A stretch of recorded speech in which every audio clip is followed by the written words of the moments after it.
আজকের প্রথম প্রশ্নটি হলো পাটলিপুত্র নগরটি কে প্রতিষ্ঠা করেন? অপশনগুলি হলো এ উদয়ভদ্র, বি অজাতশত্রু, সি অশোক, ডি বিম্বিসার।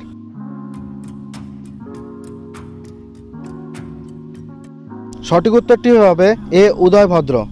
দ্বিতীয় প্রশ্নটি হলো তৃতীয় বৌদ্ধ সম্মেলন সংগঠিত হয়েছিল কার রাজত্বকালে?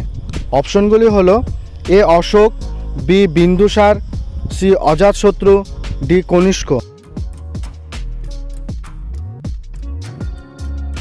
উত্তরটি হলো এ অশোক।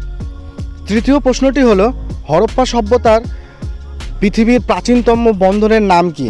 অপশনগুলি হলো A Tamralipta, B Lothal, C Calicut, D কোনোটি নয়।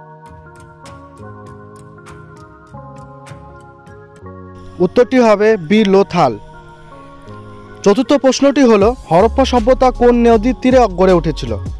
অপশনগুলি হলো এ গঙ্গা, বি ব্রহ্মপুত্র, সি সিন্ধু, ডি ভাগীরথী।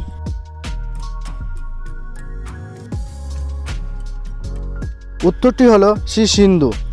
শেষ প্রশ্নটি হলো হরপ্পা সভ্যতায় ব্যবহৃত ধাতুগুলোর নাম কি ছিল?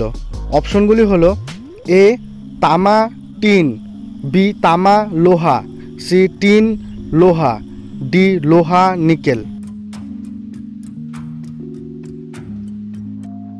উত্তরটি হলো এ তামা ও টিন। যদি তোমরা উত্তরগুলো জেনে থাকো তাহলে অবশ্যই কমেন্ট করে জানাবে। সম্পূর্ণ ভিডিও দেখার জন্য অসংখ্য ধন্যবাদ।